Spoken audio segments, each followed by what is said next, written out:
when you look at what's interesting about you is that you'll work with like a Nas or an Alicia Keys, and then you'll go and work with like Jurassic 5 and like, like your No Ponte project and so forth. Like, when you look at all the people that you've worked with, like, who do you think was sort of the most difficult person that you've had to work with, where it just couldn't come together no matter how hard both of you tried?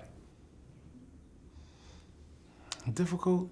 I mean, there's a couple people where I just sent the money back, but it never really got to working, because for me it's conversations, and if the conversation isn't flowing, then the music doesn't flow for me. So I never really, I keep so much going on. It's almost like, which girl didn't I get the number of? I don't know, because I was busy, you know what I'm saying? So I never had, I moved through so many genres of music, I can't even think of, who would be difficult. It'd just be more like, I could think of all the people that I just have great chemistry with, and those would usually overtake it, whether it's a Jasmine Sullivan or Miguel or the people that I have great chemistry with, we'll come up with loads of music, Nina Sky, we just get along, and like songs just flow out like water. We don't even have to think about it. And that's pretty much how I try to keep my days, where I'm just talking to people, where the conversation's flowing so much and the music's flowing so much that it's gonna, keep pouring out. And the same thing up to No Ponte. They came out for 4 days, we came with 14 songs. It wasn't even like we fought for it, It was just like, oh, let's see what it sounds like. And then that's what it sounds like, it's there. And like, you're not the kind of producer that just sends the beat over to somebody and just let them do what they do. Do you always sit in on all the sessions? For the most part, or I wouldn't actually make it. There's hardly a time when I actually make it.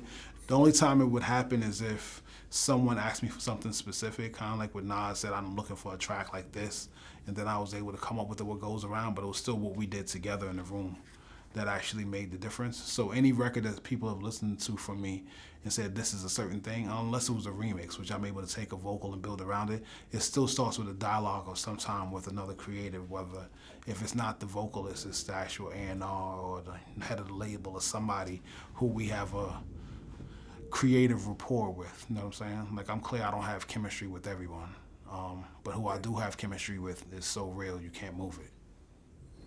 Now, one of the things that's sort of been happening on VladTV is that you have this new genre of artists.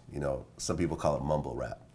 And I've gotten into these really heated discussions with some of the 90s rappers about this. Like, for example, Lord Jamar and Ari the Rugged Man recently, where they're just furious over a little Yachty and what he's doing, and how they feel it's not real hip hop, it's not real music. He doesn't know the history of hip hop. He doesn't know enough Nas, and he doesn't know a lot of Biggie and Tupac songs and so forth. And I've always been the one to sort of defend it as just, this is music, it's going to change. People could do what they want. As someone that's been around for 30 plus years and have seen music evolve, how do you feel about this new kind of wave in hip hop?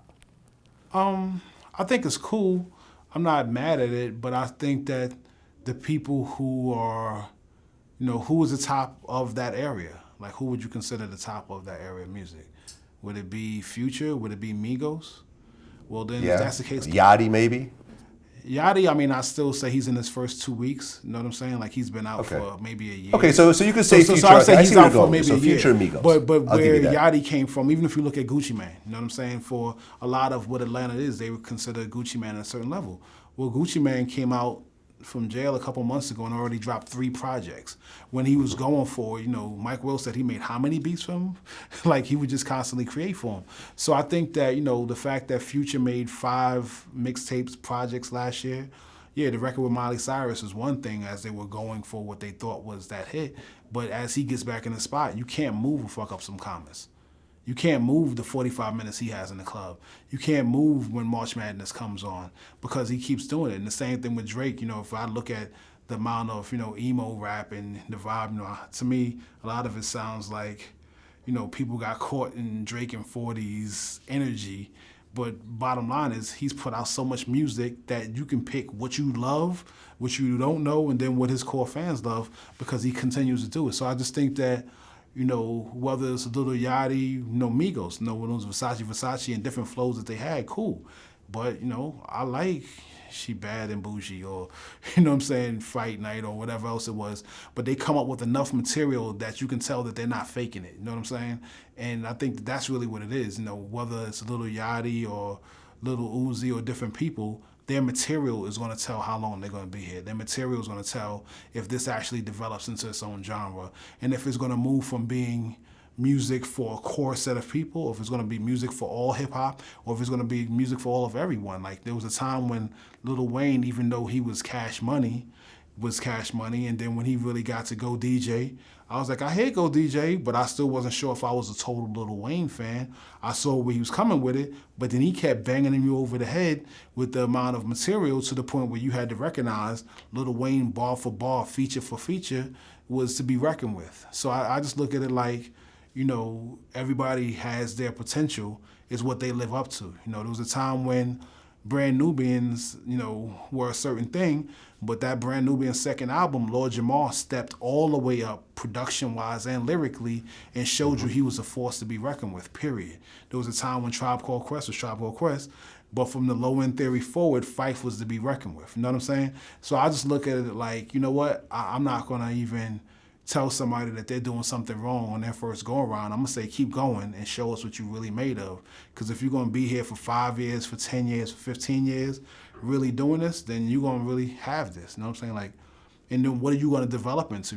I can't say that I was believing when, I always say Future went from Tony Montana to duets with Rihanna. Who could call it?